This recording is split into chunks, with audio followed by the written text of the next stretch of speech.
Airbus जो company है दुनिया में बड़े बड़े जहाजों को बनाती है। एयरबस A380 ये 4 इंजन का बहुत बड़ा एयरक्राफ्ट है। इस कंपनी ने भारत के टाटा के साथ समझौता किया है अपने एक मल्टी रोल जहाज के लिए, जिसका नाम है एयरबस C295। एयरबस C295 ये मिडिल क्लास का एक टर्बो प्रेप इंजन है। ये इंजन वाला एयरक्राफ्ट है, ये कई काम आएगा। इसको एक एक करके हम समझते हैं ये किस काम में आ सकता है। ये छोटे साइज का होता है, 71 सैनिकों को ये अपने साथ लेकर जा सकता है और ये कहीं पे भी उन्हें ड्रॉप कर सकता है क्योंकि उसके पीछे रैंप लगा हुआ है। ये रैंप की सबसे बड़ी खासियत होती है कि अगर इसे जल्दी में जाना है, इसके ऊपर अटैक का डर है, तो ये रैंप गिरा के चलते रहता है और फौजी इसमें से कूदते रहते हैं, कूद जाते हैं सब, और ये बिना रुके फिर टेक ऑफ करके भाग जाता है। ये रैंप का काफी फायदा होता है क्योंकि उतरने के लिए काफी जगह होता है। अगर सीढ़ी लगा के उतारिएगा जैसे आम आदमी उतरता है तो फौजी नहीं उतर पाएंगे।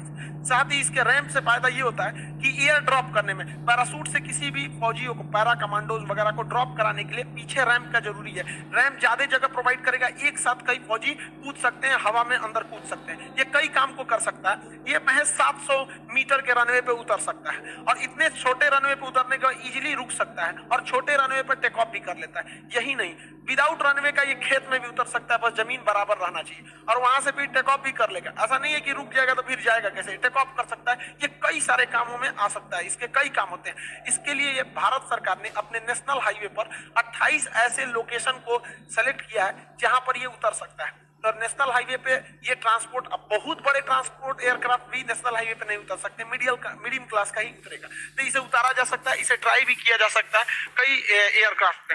अब जैसे जो भी हाईवे बने हैं उस पर क्या किया गया, एक एयर स्ट्रिप बना दी गई। जैसे यहाँ पर देखेंगे ये एक एयर स्ट्रिप बनी हुई है, यहाँ पे जहाज लैंड कर जाएगा, लेकिन ट्रैफिक को रोकने की कोई जरूरत नहीं पड़ेगी। यहाँ पे क्या होगा, एक बाईपास साइड से सड़क दिया जाएगा, यहाँ से ट्रैफिक को इस साइड से निकाल दिया जाएगा, यहाँ की ट्रैफिक को इस साइड से निकाल दिया जाएगा और ये जो बीच का एरिया है ये रिजर्व कर दिया जाएगा इमरजेंसी की स्थिति में किसी भी एयरक्राफ्ट की लैंडिंग के लिए। तो यहाँ ब्लॉक कर दिया जाएगा, इस एरिया में कोई नहीं आए और यहाँ ब्लॉक कर दिया जाएगा। ये हो गया हमारा चलता फिरता एक तो एयरपोर्ट हो गया, रेडी है एयरपोर्ट, और उस दौरान ट्रैफिक को इस रास्ते से हम लोग को क्या करना है, मूव कराना है, और इधर की ट्रैफिक को इस रास्ते से हम लोग को मूव कराना है। एयरबस C295 जो एयरक्राफ्ट है, ये एयरक्राफ्ट बहुत ही लो स्पीड से उड़ता है। धीमे स्पीड से उड़ने के कारण इसमें से पैरा ड्रॉप कराना काफी इजी होता है। बहुत तेज जहाज उड़ेगी, पैरा ड्रॉप कराएंगे तो लोकेशन अलग हो जाएगी, जहां ड्रॉप कराना चाहिए वहां नहीं ड्रॉप कर पाएगा। दूसरा, ये बहुत ही कम हाइट पर उड़ता है। कम हाइट पर उड़ने से तो एक और फायदा होता है, ड्रॉप कराने में इजी होता है। अगर पैरा ड्रॉपर बहुत ज्यादा हाइट से कूदेंगे तो फिर उनको गलत जगह ड्रॉप करने की संभावना ज्यादा बढ़ जाती है। कम ऊंचाई से कूदेंगे तो एक्यूरेट जगह कूदने की संभावना बढ़ जाती है। साथ ही कम हाइट पे होने की वजह से दुश्मन के जो रडार हैं वो उन दुश्मनों के रडारों से भी यह बच सकता है, दुश्मन के रडार नहीं पकड़ पाएंगे। इसमें टर्बो जेट इंजन, जो इतने बड़े बड़े इंजन होते हैं कमर्शियल एयरक्राफ्ट में, वो ना लगाकर इसमें फैन लगाया गया है, टर्बो प्रॉप बोलते हैं, इसका पंखी बाहर दिखता है, टर्बो प्रॉप। टर्बो प्रॉप जो होते हैं, ये जो इंजन होते हैं ये थोड़ा सा नॉइज ज्यादा करते हैं, ये बहुत ज्यादा हाइट पर नहीं उड़ सकते हैं, बहुत ज्यादा इनको लो हाइट पे रखना होता है। जितने हाइट पे ये जाएगा उतने हाइट पे ये नहीं जा सकता। इनकी स्पीड बहुत ही धीमी, बहुत ज्यादा धीमी नहीं, इसके कंपेरेटिव में 20% इसकी स्पीड धीमी होती है, जिस वजह से बहुत लंबी दूरी से अगर इससे जाइएगा तो टाइम ज्यादा ले लेगा और थकान ज्यादा होगा। इसमें फ्यूल इसके तुलना में कम खर्च होता है। ये बहुत कम दूरी पर लैंड कर सकता है और टेक ऑफ कर सकता है, जबकि इसके लिए लैंडिंग के लिए ज्यादा जगह चाहिए टेक ऑफ के लिए। ये इसका मेंटेनेंस भी सस्ता होता है और इसकी कॉस्टिंग भी सस्ती होती है। तो जो हम लोग खरीद रहे हैं एयरबस 3295, वो एयरबस 3295 ये टर्बो प्रॉप इंजन वाला है, बाहर उसके पंखी निकले रहते हैं। ये अपने साथ 6 से 8 टन के लोड के सामान को लेकर आराम से उड़ सकता है, 1500 किलोमीटर से लेकर 4500 किलोमीटर तक, यानी भारत को आर पार कर जाएगा, एक बार रिफ्यूल हो जाएगा। बीच में इसके फ्यूल खत्म भी हो जाते हैं तो ये मिड एयर रिफ्यूलिंग कर लेता है, हवा से ही दूसरे जहाज में। टैंकर जो जहाज होते हैं, ये टैंकर जो होता है ये क्या करता है, इसे मिड एयर रिफ्यूलिंग कर देता है, फिर से रिफ्यूलिंग हो गया, फिर से वहां से ये उड़ जाएगा 4000 किलोमीटर तक। तो इसके रेंज को मिड एयर रिफ्यूलिंग द्वारा इजीली बढ़ाया जा सकता है। साथ ही इसे कई रोल में लिया जा सकता है। इसके ऊपर हम लोग जहाज यही रहेगा, एयरबस C295 ही रहेगा, C295 ये जहाज ही रहेगा। इसके ऊपर एक रडार लगा देंगे 360 डिग्री वाला, इसे हम लोग कहते हैं एवॉक्स। एवॉक्स का फुल फॉर्म होता है airborne warning and control system. ये पहले ही बता देता है दुश्मन का जहाज कहां तक है। जैसे हमारा जो रडार है, ग्राउंड रडार, उसकी तो फिक्स है कि मान के चलिए हमने लगा दिया ग्राउंड रडार, वहां से वो 200 किलोमीटर या 400 किलोमीटर ही देख सकता है। लेकिन अगर उससे आगे दुश्मन है तो हमको अपने रडार को मूव करना पड़ेगा। तो रडार को लेके कैसे जाएंगे? तो उससे अच्छा ये मूवेबल रडार लगा दिया जाता है। इसके ऊपर ये 360 डिग्री का कवरेज प्रोवाइड कर देता है और इसके अंदर जो सीट होती है जहां पे आदमी बैठते हैं उसमें मॉडिफाई करके कंट्रोल रूम बना दिया जाता है। ये लोग रडार के अंदर देखते हैं, अब पूरा कंट्रोल रूम में देख लेते हैं कहां कहां दुश्मन का जहाज है आराम से यहाँ पे। तो हम लोग जहां तक हमारा बॉर्डर है वहां तक तो हम रडार लगा देते हैं, उसके आगे देखना है तो हम इन एवॉक्स विमानों से देख सकते हैं। तो ये एवॉक्स सिस्टम बनाने की क्षमता हमारे पास है, उसे ले जाने वाला ये एयरक्राफ्ट का आना जरूरी था। तो इस एयरक्राफ्ट को हम लोग एवॉक्स के रूप में भी यूज कर सकते हैं। इसका कई रोल आगे भी देख सकते हैं, ये रेस्क्यू मिशन में भी काम आ सकता है। जैसे देखिएगा अफगानिस्तान से किसी को लाना या फिर ऐसे जगह जहां रनवे ही नहीं बना है, खेत हो तो जैसा पोजीशन है तो उतार दीजिए खेत में, रेस्क्यू ऑपरेशन करके वहां से लोगों को लाया जा सकता है। या उत्तराखंड जैसी स्थिति जहां बाढ़ या हमेशा आपदा आती रहती है, उस स्थिति में आपदा में भी लोगों को सामान ले जाने या फिर वहां से लोगों को रेस्क्यू करके आपदा में राहत सामग्री देने के भी काम आ सकता है ये सिंगल एयरक्राफ्ट। इस एयरक्राफ्ट की मदद से हम ट्रांसपोर्ट तो इजीली कर सकते हैं क्योंकि ये ट्रांसपोर्ट एयरक्राफ्ट है। ये रैंप पीछे होने की वजह से बड़े से बड़े कार्गो को इजीली इसमें ड्रॉप किया जा सकता है। इसके सीट उठा दीजिएगा तो खाली बन जाएगा, उसमें आप जीप रख दीजिए, देखिए एम्बुलेंस गाड़ी को पूरा का पूरा इसके अंदर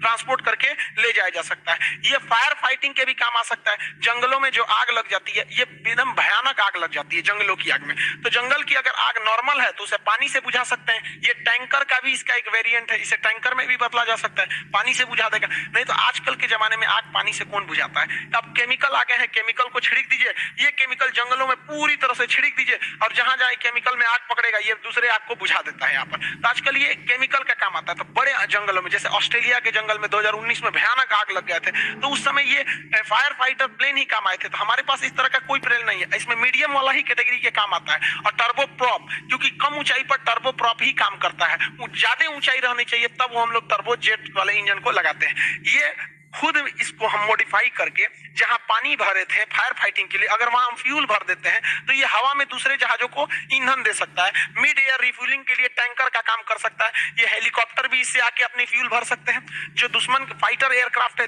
लड़ाई कर रहे हैं, वापस लड़ के बेस पर आएंगे फ्यूल भरने के लिए, तो फिर जाएंगे तो पायलट भी थक जाएगा। उससे अच्छा तुम लड़ते रहो, फ्यूल खत्म हो गया, आओ हम तुमको भर देते हैं। तो पीछे से ये फाइटर को भी भर सकता है, एक साथ दो को भर देता है। और अपनी कैटेगरी का, जैसे देखिए ये खुद ही C295 है अपनी कैटेगरी का, और खुदे ले रहा है फ्यूल किससे? C295 से, अपने से। तो ये अपने पटीदार को भी क्या कर देता है? दे देता है कि ले भैया, क्योंकि ये जो है टैंकर है, इसमें सीट उठ नहीं है, फ्यूल वाला है, और ये है ये किसी भी काम में ले आ सकता है। तो आप देखिए मल्टीपर्पज के काम में आया जा सकता है। इसका नेवल वेरिएंट भी है। नेवल वेरिएंट में आप देखेंगे ये टारपीडो लॉन्च कर सकता है। ये टारपीडो समुद्र के अंदर चल रही पनडुब्बियों को ब्लास्ट कर सकती है, हिट कर सकती है। साथ ही कोई शिप अगर ऊपर में है तो ये मिसाइल को भी अपने डायनेम से, विंग से मिसाइल को भी मार के किसी शिप को भी गिरा सकता है। कोस्ट गार्ड के पास भी इसका डिमांड ज्यादा है, कोस्ट गार्ड भी कह रही है हमें भी ये वाला एयरबस C295 चाहिए, क्योंकि इसके मदद से ये सर्वेलांस कर सकते हैं। दुश्मन का कोई जहाज वगैरह तो नहीं है, कोई पानी वाली बोट नहीं है। आप याद कीजिए कि दुश्मन का जो अजमल कसाब था, इसे छोटी सी बोट से इंडिया में एंट्री कर गया था। तो हम लोग के पास उस समय उतना बड़ा विमान नहीं था, इसे छोटा सा है डॉर्नियर विमान, ये ज्यादा दूर तक नहीं जा सकता। तो इसको रिप्लेस कर देगा हमारा एयरबस C295, और इससे हम लोग ये भी देख लेंगे कोई जहाज अगर आपदा में फंसा हुआ है तो वहां तुरंत पहुंच जाएगा। तो ऊपर से कम ये बता तो देगा पिन पॉइंट लोकेशन की कहां जहाज डूब रहा है, ताकि वहां रेस्क्यू मिशन को आसानी से किया जा सके। ये ट्रांसपोर्ट एयरक्राफ्ट होने के साथ साथ ये अटैक में भी काम कर सकता है। इसकी इसे कम दूरी पर, देखिए अगर ज्यादा दूरी पर कोई काम करते हैं तो उसे कहते हैं स्ट्रेटेजिक, और कम दूरी पर करते हैं तो उसे कहते हैं टेक्टिकल। तो कम दूरी पर, ये ज्यादा दूरी तो जाएगा नहीं क्योंकि इसका फ्यूल उतना 4000 किलोमीटर मारक क्षमता है, बहुत दूरी तो नहीं जा सकता है। यहाँ पर इंडिया और उसके अगल बगल मतलब भारत के जितने दुश्मन है उन लोगों के लिए काफी है, बट इसको कहीं यहाँ से उड़ के एक ही बार में अमेरिका जाओ नहीं जा सकता। तो ये स्ट्रेटेजिक नहीं है, दूर नहीं जाता है, टेक्टिकल है। तो टेक्टिकल बॉम्बिंग के काम में आ सकता है। इसमें फ्यूल जहां से ये पानी गिरा रहा था, फायर फाइटिंग कर रहा था, वहां पे कारपेट बॉम्बिंग कर सकता है, टेक्टिकल बॉम्बिंग के काम में आ सकता है। साथ ही ये गनशिप में काम कर सकता है। गनशिप क्या होती है? किसी हवाई जहाज में तोप सेट कर दीजिए, देखिए यहाँ पर तोप लगा दिया गया है, कई ठो यहाँ पर तोप, मशीन गन तोप, दोनों ओर से क्या किया जाता है? लगा दिया जाता है। और ये क्या है कि टर्बो प्रॉप है। टर्बो प्रॉप होने की वजह से ये बहुत कम ऊंचाई पर उड़ सकते हैं। अब ऊंचाई पर दुश्मन के ज्यादा काम नहीं आता है। मान के चलिए 2 किलोमीटर ऊंचाई पर दुश्मन का सारा हथियार गया, 2 किलोमीटर किलोमीटर ऊंचाई पे कोई नहीं मार सकता है, क्योंकि एक तो दुश्मन के हथियार को जाने के लिए ग्रेविटी का सामना करना पड़े, और ये मारेगा तो ऑटोमेटिक नीचे आ जाता है। तो ये गनशिप का भी काम कर सकता है, साथ ही टैक्टिकल बॉम्बर का भी काम लिया जा सकता है इससे। इसे एयरबस कंपनी और टाटा की कंपनी मिलकर बनाएगी। इस पर सरकार की कैबिनेट कमेटी ऑन सिक्योरिटी ने मंजूरी दे दिया है।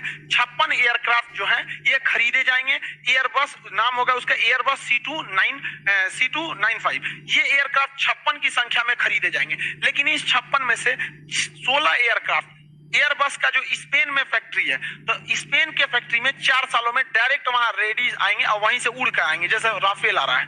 लेकिन बाकी बचे 40 जो है वो इंडिया में टाटा कंपनी बनाएगी। अब इसके लिए टाटा कंपनी जो है वो समझौता किया एयरबस से। इसमें टाटा का शेयर ज्यादा रहेगा, एयरबस का कम रहेगा। इससे भारत में इसके कारखाने लगेंगे। जब भारत में कारखाने लगेंगे तो यहाँ के इंजीनियरों को भी जहाज की टेक्नोलॉजी पता चलेगी। यहाँ के अलग अलग सप्लायर को यह पता चलेगा कि जहाज बनाने में बहुत सारी चीजों को लगता है। पेंट तो इंडिया की कंपनी बना सकती है, इसमें जो स्टील, एल्युमिनियम ये सब लगते हैं वो यहीं से लिया जा सकता है। तो धीरे धीरे कारखाने लगेंगे तो टेक्नोलॉजी आएगी। एक ही बार जहाज नहीं बनता, एक फ्यूजलार्ज बनेगा, इसका बीच का हिस्सा, फिर इसके विंग्स बनेंगे, अलग अलग यूनिट्स में इसके बनाए जाते हैं। जब ये विंग्स बन जाएंगे तो इन्हें क्या किया जाता है, असेंबली लाइन में लाया जाता है।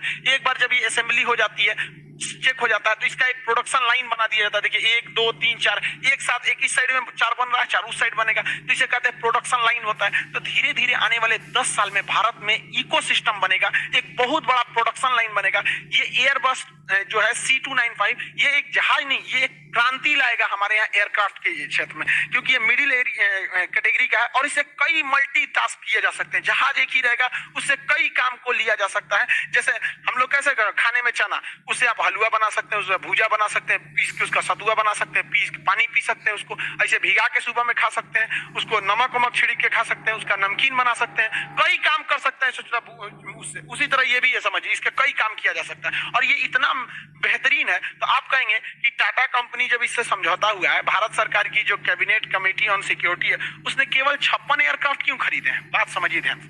इन 56 को खरीदने में 20,000 करोड़ का खर्च आया, लेकिन जब टाटा कंपनी इसे बनाएगी तो इसे टाटा कंपनी 10 सालों के अंदर सीख लेगी। और जब टाटा कंपनी इसे बनाएगी तो टाटा कंपनी का समझौता के हिसाब से ये आप इंडिया में ही ऐसे ऐसे 150 एयरक्राफ्ट बनाएगी। अब समझिए 150 का जो खर्च आएगा वो 40 करोड़ आएगा, 40,000 करोड़, और यहाँ पर 56 का ही खर्च कितना है, 20,000 करोड़। यानी खर्च को दुगुना कीजिए और जहाज आपको 3 गुना मिलेगा। तो इंडिया में बनने से ये फायदा है। दूसरा, इंडिया में रोजगार मिलेगा, इंडिया की करेंसी को मिलेगा, टाटा कंपनी आगे बढ़ेगी और यहीं से हम छोटे देशों को भी एक्सपोर्ट कर सकते हैं, क्योंकि अगर कोई डायरेक्ट एयरबस से खरीदेगा तो उसको थोड़ा महंगा पड़ेगा, इंडिया से खरीदेगा तो उसको सस्ता पड़ेगा। तो हमारे यहाँ एक बहुत बड़ा इकोसिस्टम बनने जा रहा है और ट्रांसपोर्ट एयरक्राफ्ट बहुत जरूरी होते हैं। केवल फाइटर एयरक्राफ्ट ही नहीं होते हैं। अमेरिका ने दुनिया में जितनी लड़ाइयां लड़ी है, अमेरिकी एयरफोर्स का रीढ़ कहा जाता है F-16 फाइटर को, और उसका जो ट्रांसपोर्टेशन का काम होता है, जो पहुंचाने का काम, वो C-130 जे सुपर हरकुलियस जहाज होता है। ये भी टर्बो प्रैप है, बट इसमें 4 इंजन है। हम लोग जो खरीदे उसमें 2 इंजन है। तो ये दोनों जहाज अमेरिकी एयरफोर्स के रीढ़ है। भारतीय एयरफोर्स के रीढ़ सुखोई 30 जो जहाज है, ये फाइटर स्ट्राइकर में आ जाते हैं सब। अब इसका जो ट्रांसपोर्ट में जो मेन किरदार निभाएगा वो एयरबस C295 करेगा। तो ये दोनों भारत की रीढ़ होगा, ये अमेरिका के रीढ़ होगा। तो आप समझे कि ये एक जहाज दिखने में ही जहाज दिख रहा है, इसे कई तरह का मॉडिफिकेशन किया जा सकता है। एयरबस को भी नहीं पता होगा कि भारत वालों का चाल कितना आगे तक है। हम एक जहाज खरीदेंगे, उसका मेकअप वोकअप करके मॉडिफाई करके 75 ठो काम लेंगे उससे। आप क्या सोचते हैं ये जरूरी था कि नहीं? भारत के लिए काफी लंबे समय से ये डील अटका हुआ था। ये भारतीय वायुसेना के लिए गेम चेंजर साबित होगा।